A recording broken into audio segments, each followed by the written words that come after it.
अस्सलाम वालेकुम व्यूअर्स, मेरा उर्दू ट्यूब चैनल पर आपको एक दफ़ा फिर वेलकम करता हूं। अगर आप शनाख्ती कार्ड के लिए अप्लाई कर रहे हैं और आपको अपनी एज का मसला दरपेश है, आपको एज में मॉडिफिकेशन करानी है या नादरा के रिकॉर्ड में आपकी एज की वजह से कुछ इशू चल रहा है और आपका कार्ड नहीं बन पा रहा, तो आपको क्या करना होगा। बेसिकली हम बात करेंगे अननेचुरल एज डिफरेंस की। ये जो टर्म है ये आजकल नादरा में बहुत ज़्यादा यूज़ हो रही है। बहुत से ऐसे लोग हैं जब वो अपने आईडी कार्ड को अप्लाई करते हैं और अपनी एज मेंशन करते हैं तो उनकी एप्लीकेशन रिजेक्ट हो जाती है, क्योंकि होता ये है कि उनकी तारीख़ पैदाइश उनके किसी दीगर बहन भाई से या उनके फादर मदर के साथ मिसमैच हो रही होती है, या उन दोनों के बीच में उम्र का फ़र्क अननेचुरल या गैर फितरी होता है।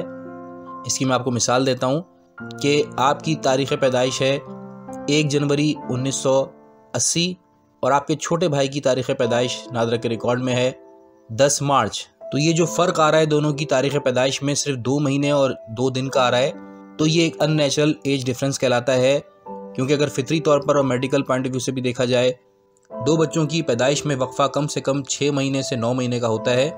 तो अगर 6 महीने से भी कम अगर किसी का डिफरेंस आ रहा है तो ये नाकाबिल कबूल होता है और ऐसे केसेस को रिजेक्ट कर दिया जाता है। लेकिन मसला ये नहीं है, मसला ये है कि फॉर एग्ज़ाम्पल आपका ऑलरेडी आईडी कार्ड बना हुआ था, आपके भाई का भी आईडी कार्ड बना हुआ था और बेशक वो गलत बना था, गलत डेट ऑफ बर्थ से बना था। डेट ऑफ बर्थ गलत क्यों हुई, इसके अलग फैक्टर्स हैं। बहुत से लोग अपनी उम्र कम करवा के लिखते हैं, किसी को जॉब हासिल करनी होती है गवर्नमेंट की, या किसी को डोमिसाइल बनवाना होता है, किसी को पासपोर्ट बनवाना होता है, किसी को वीज़ा हासिल करना होता है, तो लोग अपनी एज में तरमीम करवा लेते हैं। तो वो ये नहीं देखते कि उम्र तो कम ज़्यादा हो गई उनकी, लेकिन उनकी इस तारीख़ पैदाइश में तरमीम की वजह से उनके दीगर किसी फैमिली के फ़र्द का मसला आ जाता है कि उससे मिस मैचिंग हो जाती है और वो जो नेचुरल एज डिफरेंस होता है वो ख़त्म हो जाता है। तो अब इस मसले का हल क्या है? तो बहुत ईजी है। इसके लिए नादरा ने एक तरीक़ाकार वाज़े किया है। आपको नादरा विज़िट करना होगा और वहाँ पर आपको एक एफिडेविट या हल्फनामा देना होगा, जिसका बाकायदा एक फ़ॉर्मेट आपको मिलेगा। उस फॉर्मेट में तमाम तफसीलात आपने दर्ज करनी है। वो कुछ इस तरह का फॉर्मेट है, इसमें आपने अपना नाम मेंशन करना है, अपनी पूरे ख़ानदान का, फैमिली का डेटा आपने उसमें मेंशन करना है कि आपके वालिद वालिदा के नाम, नंबर्स क्या हैं, आपके दीगर जो बहन भाई हैं उनके नाम और आईडी कार्ड नंबर्स क्या हैं, और उसमें आपने डेट ऑफ बर्थ सबकी मेंशन करनी है। और इसमें ये शिक लिखी होती है कि आप अपनी तारीख़ पैदाइश चेंज नहीं करवाना चाह रहे, क्योंकि इसकी वजह से आपके कागजात ख़राब हो सकते हैं, आपका पासपोर्ट की जो डेट ऑफ बर्थ है वो, और आपकी वीज़ा का कोई इशू है, या आपके एजुकेशन डॉक्यूमेंट्स में डेट ऑफ बर्थ यही मेंशन हुई है तो मैं चेंज नहीं कराना चाहता।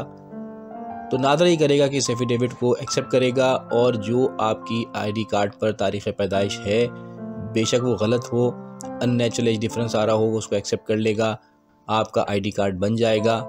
तो अगर आप भी इस मसले से दो चार हैं तो आप नादरा विज़िट कीजिए और इस एफिडेविट को नादरा में जमा करवाएं, स्टैम्प पेपर पे बनवा कर। दोस्तों, नादरा के हवाले से अगर मज़ीद आपको वीडियोस देखनी हो तो हमारे चैनल को सब्सक्राइब कर लीजिए। हमने एक प्लेलिस्ट भी बनाई हुई है इस हवाले से। Thanks for watching. अल्लाह हाफिज़।